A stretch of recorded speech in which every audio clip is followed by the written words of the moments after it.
Welcome back, everyone, to the Bet on Her podcast. Today we have a very interesting person, I might add or say, a gardener, professional beach volleyball player, 5-time AVP semifinalist, 2-time national champion at UCLA, Zana Muno. Thank you for being here. Welcome. Thank you for having me. What an intro. I love that. That was They're, so good. they're getting better and better as we progress with more episodes. Yeah, that was amazing. And I love the little tidbits. It was great. Yeah, give a shout out. How are you, first of all? I'm good. I just got back from Europe after a 3-day trip. So I'm all over the place, but I'm good. Yeah, I mean, your social media is sprinkled with a lot of adventures and travel. Yeah, I definitely love that. I feel like part of why I love beach volleyball is the lifestyle. And so, yeah, in off season, I do a lot of traveling and my boyfriend lives in Europe. So I'm all over the place, but yeah. And so you said you were just in Turkey visiting him for how many days? 3. 3 days. Wow. So far trip for 3 days, but yeah, how was that? It was good. I think it was not planned, and in his contract, his club gives me a flight, and I was just looking at the calendar and I was like, I don't think I'm going to be able to go. And my partner was going to be gone for 3 days, and I'm like, well, let's send it. So the week before they bought my ticket, and I went, travel was 40 hours there and back, and I was there for 72 hours. So it was good, but it's just nice to have a little check-in and see each other to break up the distance. So it was really nice. And he's playing in Turkey, and he wasn't affected by the earthquake. No, thank God. He was really far away, but a lot, his whole league is shut down for the next month. A lot of his teammates were from there, lost people. One of the leagues below their league lost 10 guys. They were all in they all lived in a hotel that went down. It's really devastating, and I don't know. My prayers for everybody there. Yeah, that's really sad. You were telling me a story yesterday that was really sad also about the significant other of the, was it a basketball player? Oh, yeah. This girl I follow on TikTok. She's a wife of a basketball player who plays overseas. And if for anybody that's dated somebody that lives over there, it's a commitment, and it's a totally different lifestyle. So she always posts about living in Turkey. So I follow her, and she is they live in Gaziantep, which is where the earthquake was, and her husband was on an away trip. So she felt the earthquake at 4 a.m., went downstairs by herself, got in her car, and just sat in her car for 3 days. And her building came down, and her phone died. She couldn't contact her husband, and she's in a foreign country, doesn't speak Turkish, nothing. And it was just wild. And I've been following her for a while, and she's just my parents literally thought I was gone for 5 days before I could finally contact them. And so wild. So count our blessings. Yeah, seriously. It's so sad what happened over there and scary, but I'm glad that she's okay. And, it's great though that you can find a little bit of time in between to visit Micah. I know that long distance relationships are not easy. So that was something that I kind of want to touch base on, because I feel like we have that to relate on before. But yeah, kind of maybe just talk a little bit about the struggles and also the amazing times that you guys have together. I know. I was telling him, I was like, what, do you think we'd still like each other if we saw each other every day? Oh God.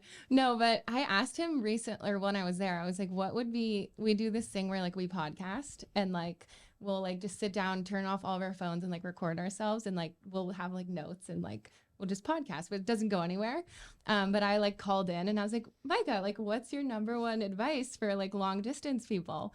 And he said that you have to really invest in their lives and why they're doing what they're doing, because then you can support them better, and understanding and loving their passions, and really diving into each other's careers, or whatever reason you guys are apart, is essential. Otherwise you can't do it. There's tension or whatever. But if you're he's so excited for my volleyball every day, asking, we watch film together, all of that, and then vice versa. So I feel that's a big one for us, is just being a big part of our journeys, and diving into that. But yeah, I guess it's definitely not easy.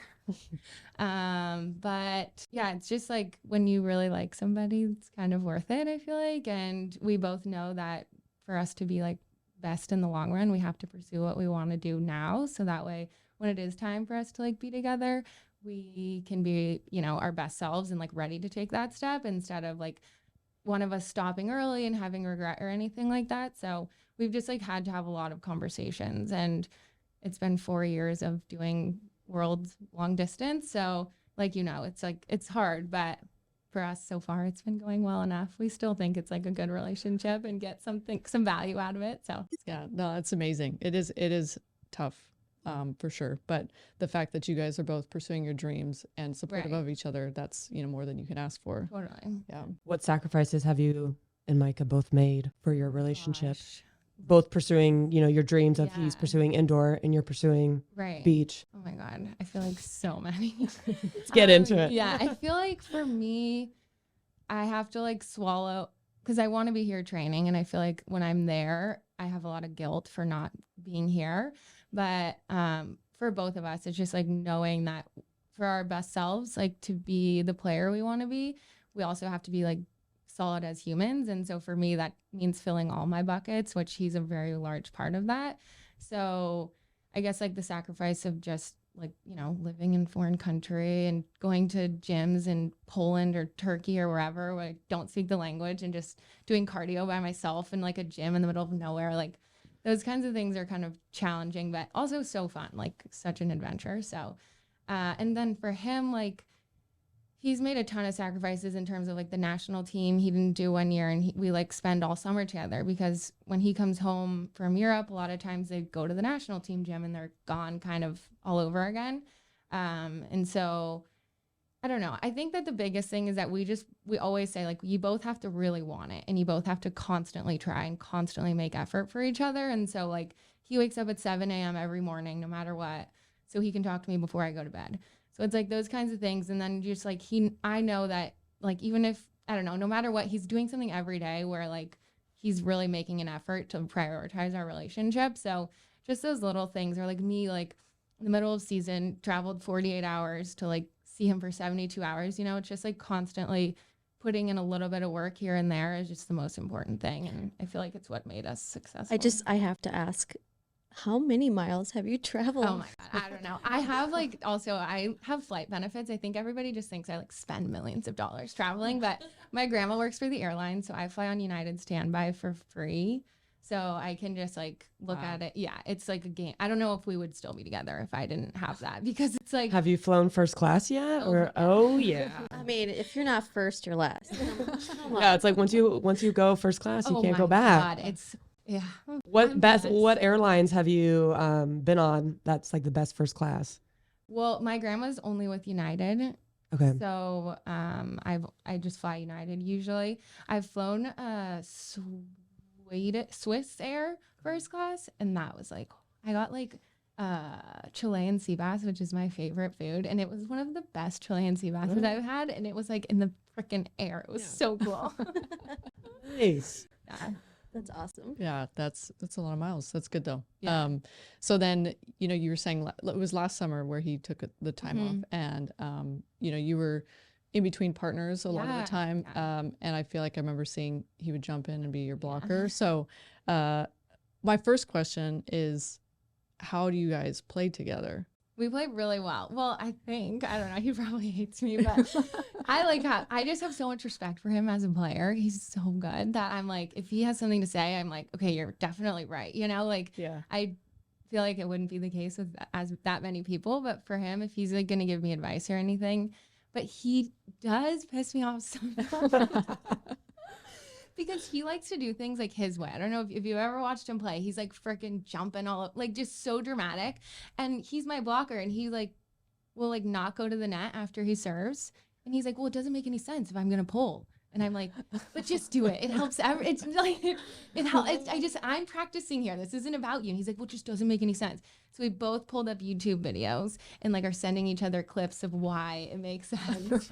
So I mean, we do play well together most of the time, but that's like the one thing that drives me nuts. But I feel like, I don't know, I'm just like, he also like coached me almost like all summer last year, like in between partners and stuff. Like it would just be me and whoever I was with, and he'd serve balls and he'd give feedback. And like I think relatively to a lot of couples, we do really well. And I just think it's because I trust his advice so much. So Yeah. I mean, I like to ask that question a lot of time because I feel like significant others Oh, yeah. a lot of the time do not play well together. Yeah.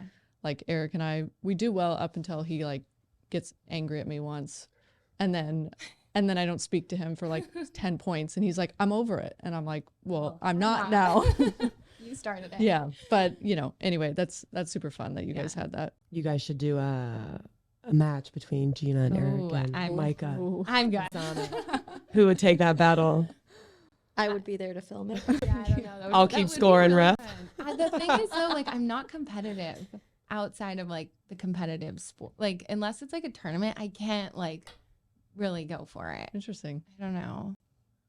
Yeah, there's some people that are just always competitive. Right. But yeah, I feel like I'm Micah. similar. Yeah. He's very competitive. Oh, yeah. His Like- no jump game is insane. Really? We trained last year a little bit. Yeah. Me and Delaney and Yeah. I was like, oh my gosh, his standing serve. He just like his hand on the ball. He's nuts. He's an all around amazing volleyball player. Yeah. And how fortunate you get to have him in your box I as a know. player and as a coach and your best friend. Yeah. And just to like, we know the value of having a coach is like so nice. And just like every day for him to be like, oh, I'll serve balls. It's like alone from being my boyfriend, just like, you're free. Let's do it. Like, Speaking of being competitive, how do you mentally prepare yourself for an event, whether that's a match or internationally or here locally? a lot of it is like, I think like the night before I'll do like a little bit of research or whatever, a little bit of film. But I try and keep it pretty simple and like stay away from overthinking because I think that's like my biggest enemy.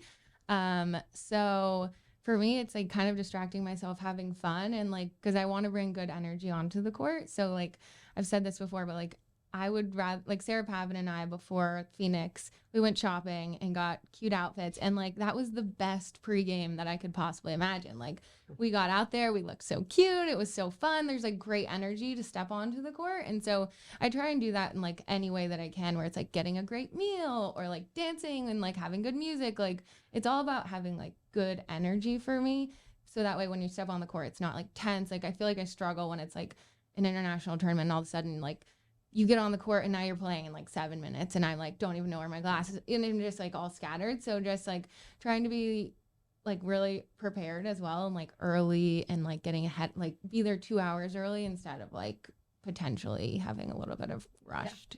Going back to kind of, you played with Sarah Pavin, and you played with a bunch of different players last season. Like, what's the mindset then that you had going into each event? So obviously, playing with different people. Yeah. It was tough. I mean, like it's Totally. you did amazing. Like you had top finishes with all these different partners. You're playing on the left, playing on the right. Like what kind of mindset shift did you have, or going into, playing with so many different people? Yeah, I don't know. I think that it wasn't as hard as I thought just to actually play with them on the court. I feel like off the court, like, okay, who am I going to play with? Like the unknowns and all of that. Once I stepped on the court, to me, I've never had one partner for that long, or done one side of the court or anything for that long, for it to be such a big adjustment. I feel like it's just show up and do your best kind of thing. It takes a little bit of the pressure off, which is really nice. I think that, like I said, the stress of like the unknown and like trying to figure it out, and the, oh no, now I don't have a partner, that part was like really challenging for me. But once I stepped on the court, it's just like the same sport, just try and have a good time and try and win, try and find a way. And to me, like, that's kind of my favorite thing to do, is like finding a way. So it works out okay. And I feel like my style of play is suited well for playing with whoever or anything. So on the court, it's like less of a struggle than like the mental off the court sadness. Yeah. To kind of build off of that too, I guess, what advice would you have for up and comers or younger athletes that are kind of dealing with playing with a lot of different people? What is Yeah, I mean, I just think like the more versatile you are as a player, the better. And like I feel like have so far in my career had like incredible opportunities to play with like pretty amazing players. And I feel like a lot of that has to do with like, okay, you want to play left, great, I'll play left. Like you want to not train here, I can train by myself. Just having like the flexibility has been huge for me and given me a ton of opportunities. Even like I'll find a way to make it work with whoever, and that alone has given me opportunities to play with people and just like learn from them and do well. And so I feel like that's huge. What have you learned from some certain partners that you've played with that have helped you with your game and where you are today? Oh my God, literally so much, because I've played with so many people.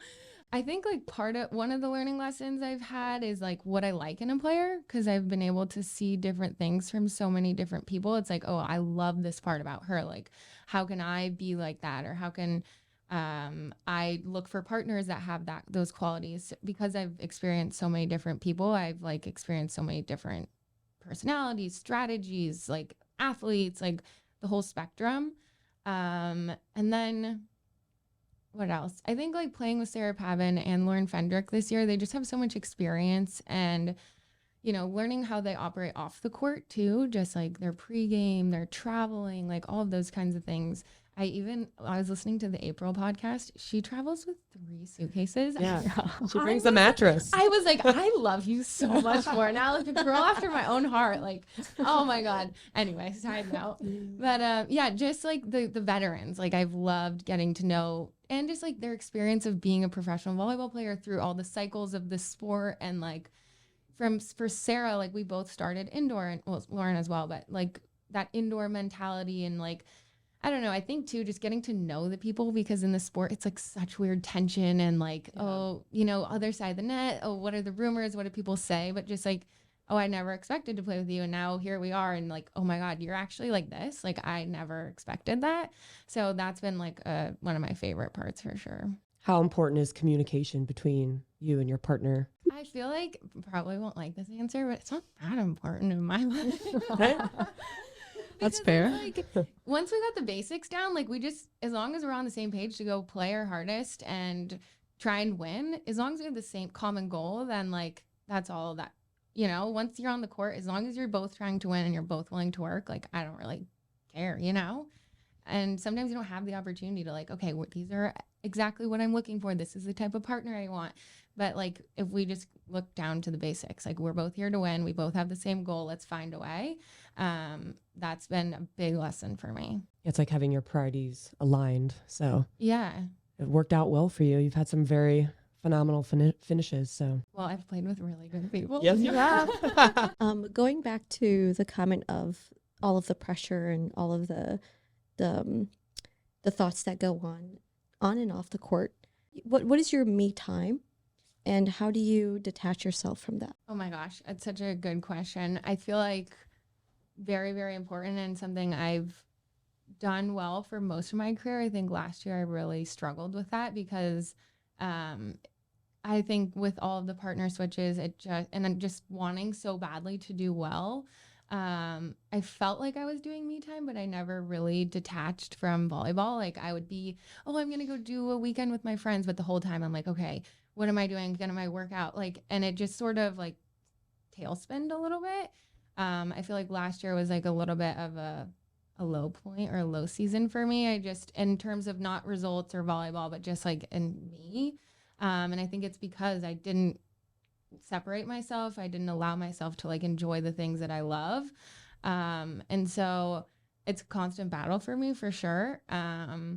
And a big part of that is just like enjoying the people I'm around when I'm around them, and just being present. And so whatever it is for whoever, just like being present. For me, it's like gardening or spending time with loved ones, or like animals are like big for me, or I don't know, the earth is like my favorite thing in the world. So like going and watching the sunset, or going to my parents' house and gardening, or playing with chickens, or anything like that. For me, it's always been about the earth, in some way, like connecting to the ground, is like how I do my me time, but it's definitely an ongoing process and something I need to remind myself of. I think that's really important to talk about, because, you know, it's true. Like we do have me time, but a lot of the time for me, I'm still thinking about the volleyball aspect, Totally, right? yeah. And, you know, I don't know if you can relate, but like I've had, you know, like anxiety issues before, because struggling to figure out like who I'm going to play with, or like not having the finishes, and then worrying about being back in the qualifier for me like a couple years ago. So,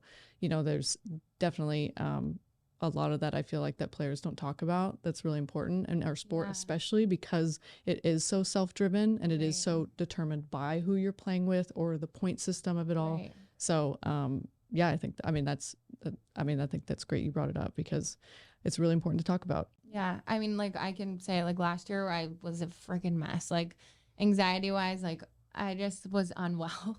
And I just feel like I've been thinking a lot about it and I feel like I'm in a much better place and a different mindset now. But we live like our sport is just so not decided upon ourselves. Like there's so many external and uncontrollable factors. And I feel like it's really easy to become like a victim because it's like, oh, well, this happened to me. Like you can't control that much. Like even in terms of like the tours and what like how they change everything so often, it's really easy to be like a victim of all of these situations and circumstances. And so I think reminding myself that I'm not a victim and that I am in control of my own situation. And then also just like trying to find the like, why are we doing this? You know, like, and how lucky and how blessed we are. And like, I saw whales at practice yesterday. Yeah, Like- I walked up and you were like, look at the whales out there. Like That's so cool. Just Saw it on Instagram. I was like, well, there's a whale in like Hermosa. whales, like that's so cool. So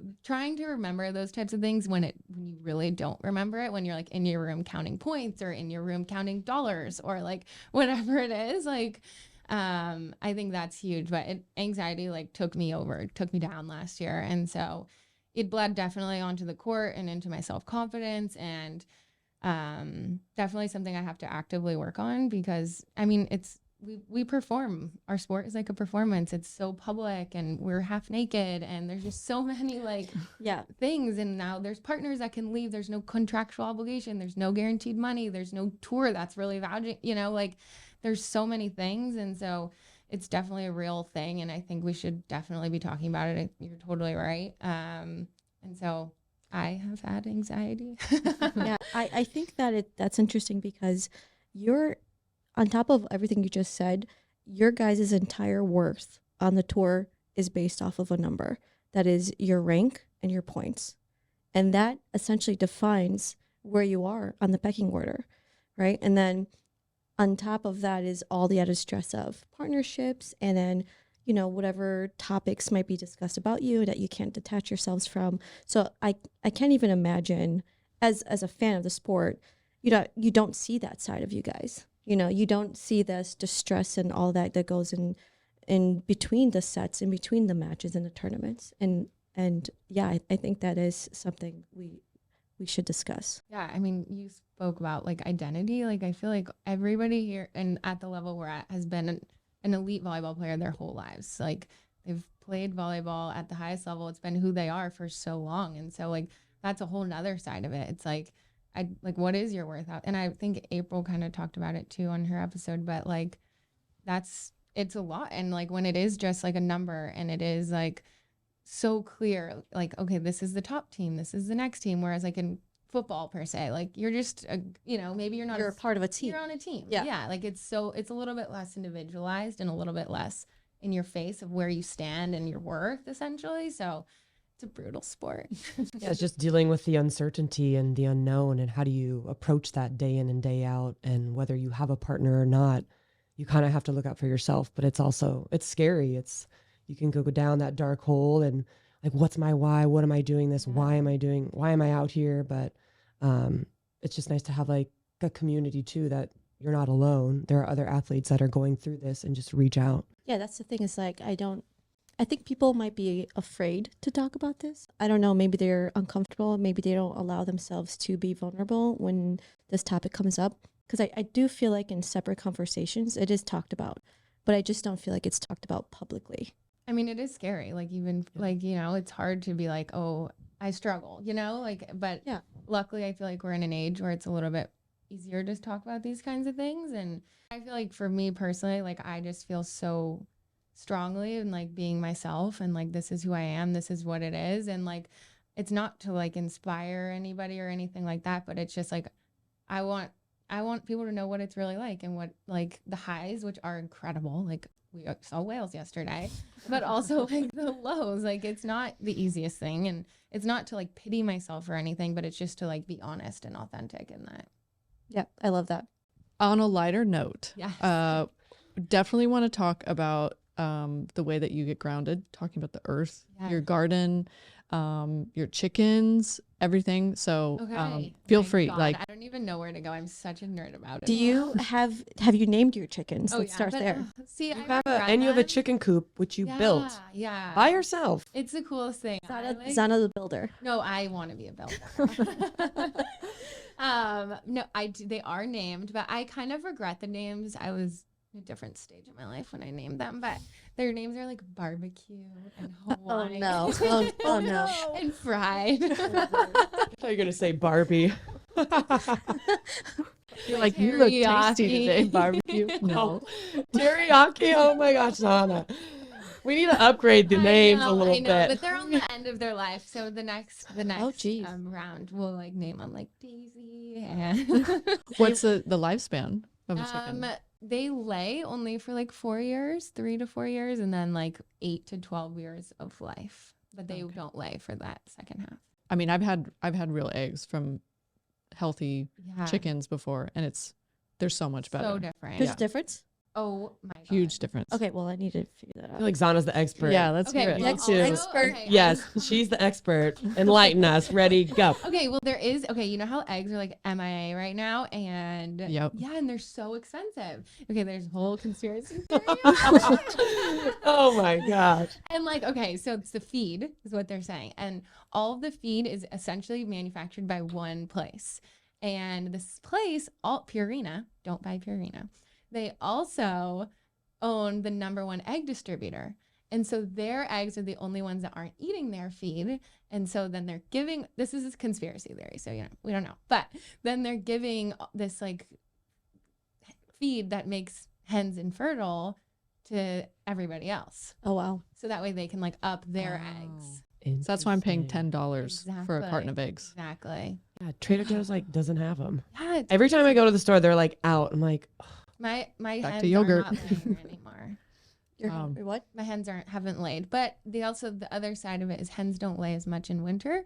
Like based on how much sunlight is in the length of the day, is how much they lay. And so in winter they always slow down quite a bit. And so it also has to do with that. So we don't know exactly yet. Like once it's summer, we can confirm that it's like the feed. But for now, they do slow down quite a bit in winter. Fascinating. I know. Okay, you guys want another egg fact? Yes. Yeah. Yes. Give lay it on us. So you know how Lay our it on eggs Oh, puns. We're dropping puns. Come on. Okay, so you know how our eggs are in the fridge? Mhm. It's because they bleach our eggs in America because they don't like do the testing that they do in Europe. Like if you go to get eggs in Europe, they're not in the fridge. Oh my! And so like if I were to give you eggs from my chickens and I didn't wash them, you could just leave them on the counter for like 6 weeks and they would be fine. But in America, we don't do the testing, so they have to bleach them to get all the stuff off of them.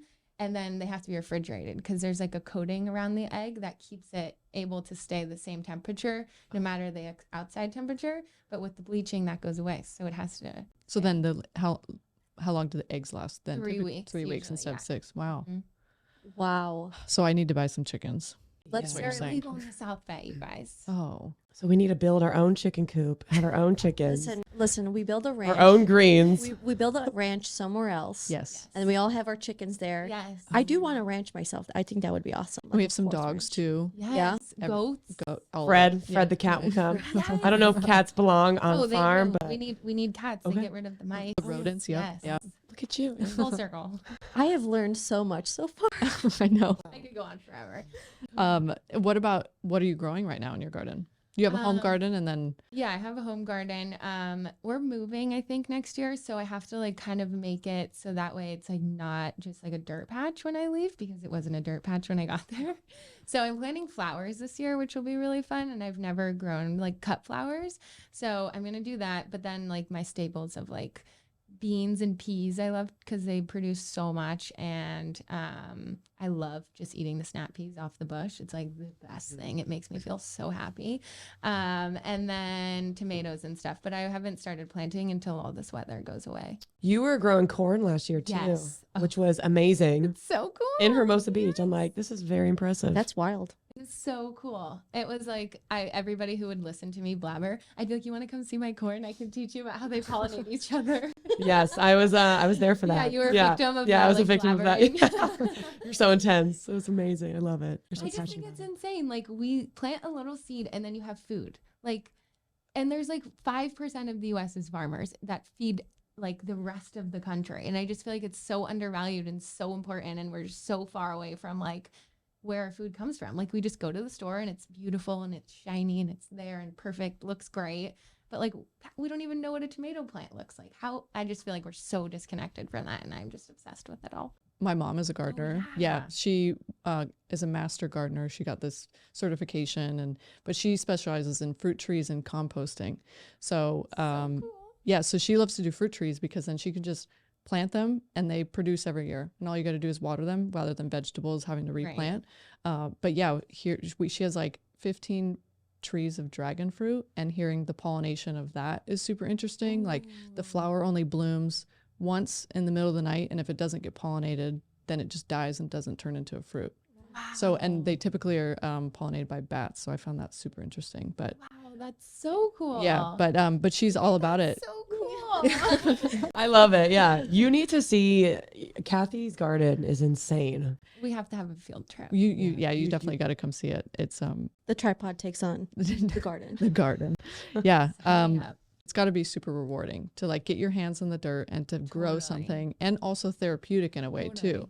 Totally. So is there anything that you want to do for gardening, like for others in the future? Yeah, no, that's like definitely my long-term goal. Is I've always wanted to have like a ranch or a farm and have it be like a field trip so I could educate children on the food system. I've also always wanted to have a bed and breakfast where you come, you learn about the food system, because I like love hospitality and all that. So come, you can like milk a cow and then we can make lots of, something like that where it's like very like not farm to table, but just learning more about like food and educating. And so that's something that's always been a dream of mine. That's so cool. Yeah. I would stay at that bread and breakfast for sure. Same. Thanks, guys. Speaking of, the bed and breakfast and nutrition and teaching, what do you do in terms of your nutrition as a professional volleyball player? Gosh. I kind of similarly to like how I love like, gardening and all that. I like believe in that everything that grew is good for us. It's like more of a philosophy more rather than science, because I feel like you can get lost in science and like there's a million ways to think. But I just feel like if it grew from the earth, that it is meant to nourish our bodies. So like, I'm not super, super strict on anything, but kind of like a paleo diet where I don't eat a ton of processed food. And I just try and stay away from things that were made in machines and just sort of stick to fruits, vegetables, meat, protein, fish, things like that. So that's kind of my basic thing, but don't get me wrong. I love a good like sweet treat all the time. Yeah. So kind of going back to like last year, you were voted most fashionable. We're going to keep the creative juices going. Yeah. Okay. We want to get into it because you play in the most amazing suits, outfits, skirts, dresses. Where did you, or who inspired you? Okay. I feel like it was less of an inspiration. I feel like it was like, there was never really a question. I would never like even think to play in like something I didn't really like, like it wasn't at first to like, I wanted to make a statement or anything. It was just like, oh, what cute suits can I wear? Cause that's what I like. So it wasn't meant to be like this big like statement or anything like that, but I think it has kind of become that. And I think it's more just like I love to embrace femininity, my femininity, and I don't feel like everybody has to or anything like that. But like, we don't jump as high or hit as hard as the guys, but we are women, and like that's incredible and amazing. And like I like to embrace that when I play and like not try and hide that.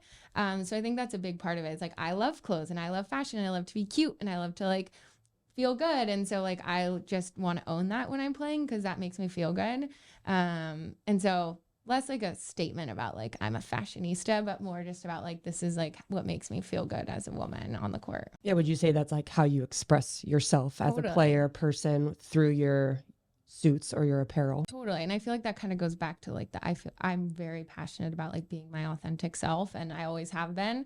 And I love being honest with people. And that's like how I am, like, honestly, like, and I'm in Turkey and it's like, we're doing nothing and not leaving the house. And like, I'll wake up and put makeup on and put on a dress and like, it's snowing outside. Cause that makes me feel good. And like, it feels better than like me sitting in sweats and like with my hair all like messed up. Cause it's just like, you know, when you like, when you dress up, you kind of like perk up a little, at least I do. So I played with somebody in college who her motto was look good, feel good, do good. And she always looked great on the court. Her hair was done, she's had makeup on, like, and it was a confidence thing too, where like if she felt like she looked good, then she was going to play better. So yeah, that's kind of cool. And I don't know, like, I just feel like going out there with my dress, like swaying around, like, it's just like, it makes me feel good. And it's like, I feel like that energy thing, it's like a good energy to go out onto the court. Would you, or have you thought of starting your own apparel line? I have, but I'm like really particular. That's okay. Like, and like, I just like, I'm not at the point in my like career, I feel like, or finances or like, you know, to start it the way I would want it. And I just like wouldn't start it unless and put it out to the world unless it was something that I like really was proud of and really believed in. So not yet, but I definitely would want to one day. Would you do more like suits or like one pieces? Or I feel like a whole bunch of things. A little bit of everything. But I do like the idea of suits because I feel like suits are hard to find. Like, it's easy to find athleisure, you know, but cute, functional, non-hoochie bathing suits, very challenging. Very difficult. Yeah. What would you name your style? Like if you had to give God. like a genre, I guess, for lack of a better word, of your style. I don't know. I think for me, I have like like my uniform, and in the summer I strictly wear colors and flower print, and in the winter I only wear like neutrals. And so like I don't know. Very, very seasonal. Yeah. Oh yes, I'm very seasonal. I don't know. I feel like it's just like me. I don't know. Just Zana. I like it. But like my mom was, my mom was a pro golfer, and was a part of a company that started a tennis and golf clothing apparel line.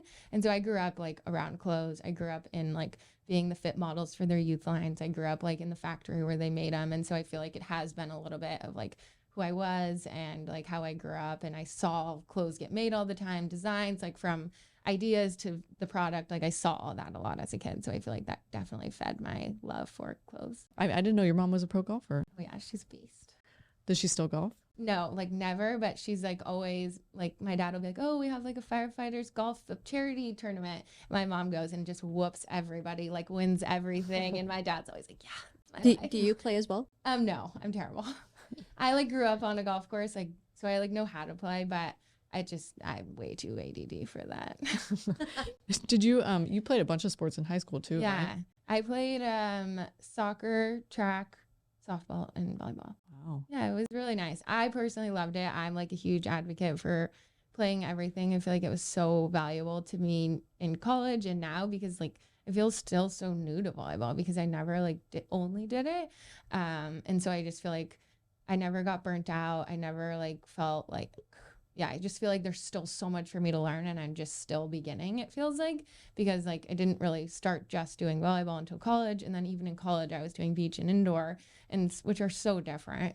And so I feel like it was like the best thing for me. And it was honestly, I miss soccer so much, and track. I just love it. Dana played soccer. Yeah, I love soccer. Soccer is so cool. Yeah, I used to play indoor futsal. Oh, nice. So I used to do that for a little bit with a bunch of people back in Chicago, and then it's been difficult to find a league out here. Women's only is what I'm trying to go for, because I mean I'm not about to get trampled on by guys. Co-ed is awful. Oh, I cannot imagine. Yeah. I would never. Yeah. I also like the sweat and the touching. Yeah. I like. No, thank you. What position did you play? I was a center mid. Oh, nice. Yeah. That's a lot of running, you guys. A lot of running. A lot of running. But you did just mention your ADD, Yeah. which you've talked to me openly about. Yeah. So I was kind of interested in if you'd be open to talking about that a little bit more, because Yeah, definitely. I'm assuming there's been some struggles growing up with it, Yeah. being an athlete, etc. I'm like super fortunate. I feel like my parents like, handled it really well for me, and it worked out great for me. But I was diagnosed in kindergarten and I went to take all the tests, and the lady told my parents that like 90% of the kids in juvie have the same scores as me. And so my parents were like, oh my God, our kid's going to be criminal.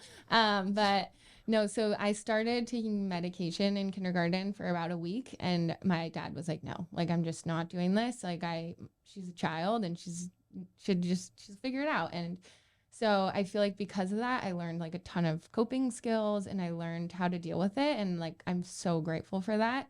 I did start taking medicine again in high school and I have been since. I don't take it a ton because like, I just don't like being on medicine, but it does like change my whole life.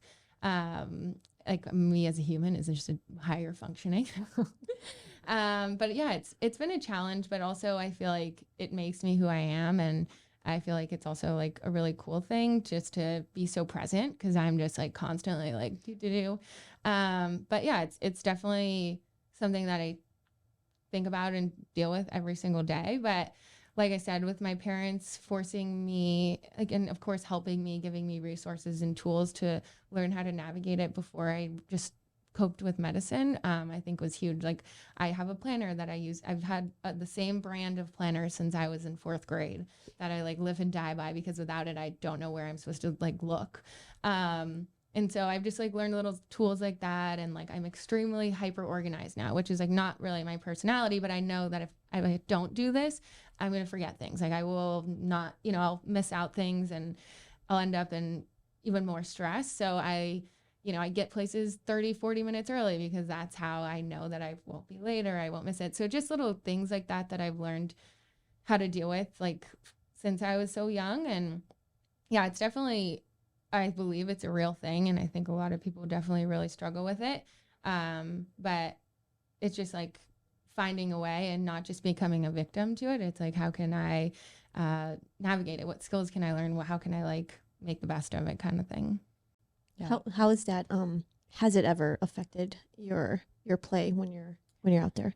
Yeah, definitely. I think, well, I didn't get my medication approved from the governing body that does like the TUEs and stuff for a while. You need like a ton of information and like, I just wasn't on top of it. I didn't know how long and how big of a process it was and how often you get denied. So I got denied once and then my second time I got it, but I played in a few tournaments without medicine, which is the first time that I had done that since like high school.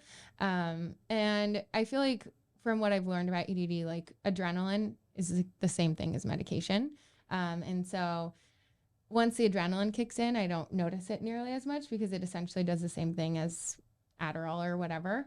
But I think like in terms of focus and practices and stuff, it's definitely it's a thing. It's a very big thing. And so again, the coping strategies, like how can I talk to my coaches and have them help me? And how can I explain what I'm going through, how I'm feeling, what I'm experiencing so they can better help me.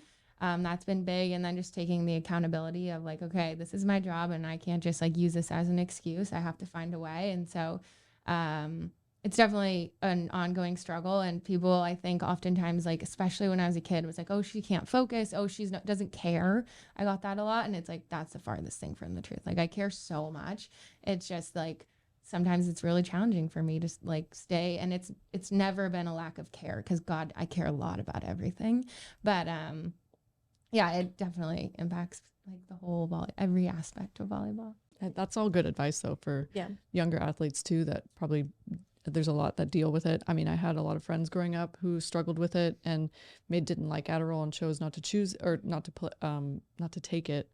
And then there's others where, they benefit from it and they saw the value in it, but they also had different coping mechanisms. So thank you for sharing that. Yeah, of course. Yeah. Thank you. I think it's really important. But yeah. We like to end our episodes with this question, and I'm sure you've heard it already, but being that the name is called Bet on Her, the podcast, how do you take a bet on yourself, or how have you taken a bet on yourself? I feel like how do you? I feel like you just do it 100%. And it's like when you bet on yourself, just freaking go for it. I feel like the halfway point is like the hardest part. Like if you're going to go for it, just go. And I feel like that's liberating and amazing. And when you see the biggest benefits from it, and then how have I mean, I feel like anybody who's not like, the top 2 players in beach volleyball, anybody who's playing beach volleyball is betting on themselves every single day. it's a gamble, you know, there's so many unknowns like we've talked about. So I think pursuing my dreams and pursuing this career is definitely a big bet on myself, but also like, you know, going and seeing Micah when that's like, you know, not exactly how it should, you know, I should be training or whatever, but betting on the fact that I know this is what's right for me. And I know that seeing him and spending time with him fills me up so I can go be a better athlete. So taking that bet on myself is also another way that I feel like I've done that. We like to open the floor basically to whatever is on your heart or mind. So this last piece is for you. I mean, if there's anything you want to share, feel free to share it. If there's anything that if you don't feel comfortable doing it, that's perfectly fine. But like, we like to just open the floor to whatever you want to say or add. If you want to speak to anybody or, let us know about anything or. Yeah. Well, I want to thank like so many people. Like I'm like the most lucky person when it comes to the great people I have in my life. And so I would never, ever be where I am and able to take these bets on myself and have the courage to do so without like so many people in my life. So I feel so fortunate to have been so lucky with like great people and great support system. But I think, to the younger generation, work hard, I think, is really important, and have fun, and finding that balance is like the most like magical thing, I think. I feel like there's been times where I wasn't working hard and that wasn't very fulfilling. And then there's times where I'm like, you know, later on, now that this is my career, I've been worked so hard and like been so obsessed with being perfect that I've like spiraled, you know? So trying to find the balance between like the hard work and enjoying the process is like the most important thing, I think. It's good advice. Yeah. Amazing. Thank you for sharing that. Thank you for taking the time out of your day to hang out with us in the studio Thank you guys for here. having me. This That is was so super fun. fun. Yeah. Thank you everyone for joining me on this journey and hanging out with you and getting to know you better and hearing your story. And thank you for trusting us to tell your story. Yeah. Thank you guys for letting me do so. Yeah. This is the Bet on Her podcast. Have a great day, everyone. And cut. Cut.